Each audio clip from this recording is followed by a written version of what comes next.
আসসালামু আলাইকুম everyone, welcome to my daily blog. বিকেলবেলা বসে বসে এই রসমালাইটা খাচ্ছিলাম। সেই দিন যে আমার আম্মু এনেছে আমার জন্য রসমালাই, তো আমি সবাইকেই দিয়েছি, কিন্তু আমি একটু মুখে দিয়ে দেখিনি।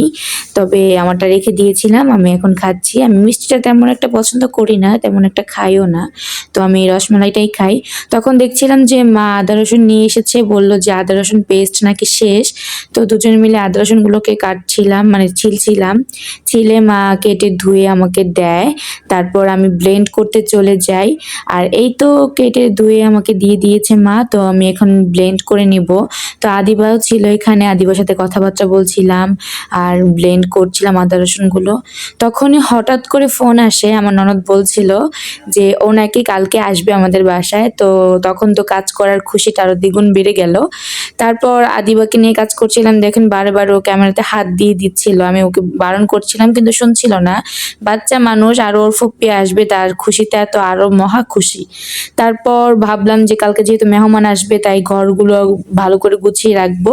তো বারান্দা থেকে কাপড় এনে রেখেছিলাম বিকেলবেলা, সেটা আর ভাঁজ করা হয়নি, তাই সন্ধ্যাবেলা বসে পড়লাম। ভাঁজ করে কাপড় রাখতে গিয়ে দেখি তার ডয়ারে স্প্রিটটা রাখা আছে, অর্ধেক খেয়ে রেখে দিয়েছি, পরে আবার খাবে তাই।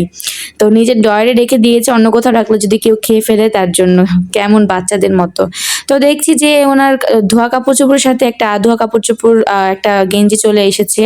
তো সেটা রেখে দিলাম। তারপর উনি ফোন দিয়ে বললো রেডি হও, আজকে ডক্টরের কাছে লাস্ট ডেট যাওয়ার। তো সেটাই যাব, তার জন্য রেডি হয়ে নিই। তো এখানে এসে আমি বসেছিলাম, কারণ ডক্টর অন্যজনকে দেখছিল, তো সিরিয়ালে ছিলাম বলতে গেলে। তখন দেখছি যে আবির এই ক্যান্টিনে গিয়ে ক্যান্টিন মামাকে খুঁজছিল। তো সেখান থেকে জানা গেল যে ক্যান্টিনটা অফ, কারণ আমরা গিয়েছিলাম 10টা বাজে, 9টা বাজে ক্যান্টিন অফ করে দেয়। তো আর চা খাওয়া হলো না। আবির বলছিল যে একটু চা খেলে ভালো লাগতো। এখান দিয়ে আমাকে দেখাচ্ছিল এই যে বাচ্চাদের জুতা, তারপর জামা কাপড় দেখাচ্ছিল, আর বলছিল যে দেখো কত কিউট। আমি বলছিলাম যে হ্যাঁ, একদিন ইনশাল্লাহ আমরাও কিনবো এখান থেকে।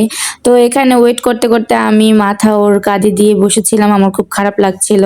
তো এখান থেকে আমরা চলে যাই ফুচকার দোকানে, আর আমার ফেভারিট ফুচকা আবির আমাকে কিনে দিয়েছিল। তবে পুরোটা আমি খেতে পারিনি, আমার এত পছন্দের ফুচকা, তবে আমি খেতেই পারছিলাম না। অর্ধেক খেয়ে অর্ধেক ওকে দিয়ে দিয়েছিলাম। আর তারপর ফুচকা ভাইয়াটা আমাদের অনেক পরিচিত, তো সে জানে যে আমি শুধু ফুচকা খেতে পছন্দ করি, তার জন্য আমাকে কিছু ফুচকা দিয়ে দেয়। তো রাত্রে আর কোনো ভিডিও নেই, সকালে ঘুম থেকে উঠে টুকটাক যা কাজ ছিল ঘরদোর গুছিয়ে তারপরে আমি এখানে নাস্তা করতে বসি।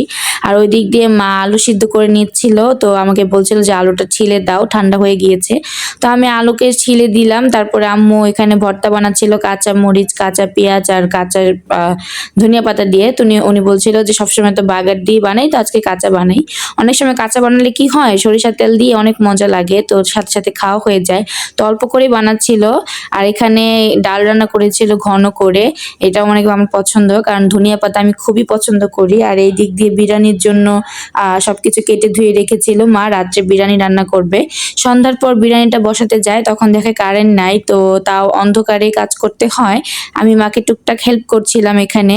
আর আমার ননদিনীর আজকে রাত্রেই আসবে, তার জন্যই রাত্রেবেলায় বিরিয়ানি রান্না হবে। তো এখানে আমি আম্মুকে টুকটাক হেল্প করছিলাম। সেই দিক দিয়ে বলা গেলে কারেন্ট নেই, এই দিক দিয়ে লাইট তো ধরতে হবে, সব মিলিয়ে। তো কারেন্ট আসে, ভালো মতো রান্নাও হয়ে যায়। তারপর মা আমাকে বলে টেস্ট করে দেখো, তো আমি এখানে একটু খেয়ে নিচ্ছিলাম। তো আজকের ভিডিওটা ছিল এই পর্যন্ত, সবাইকে আল্লাহ হাফেজ।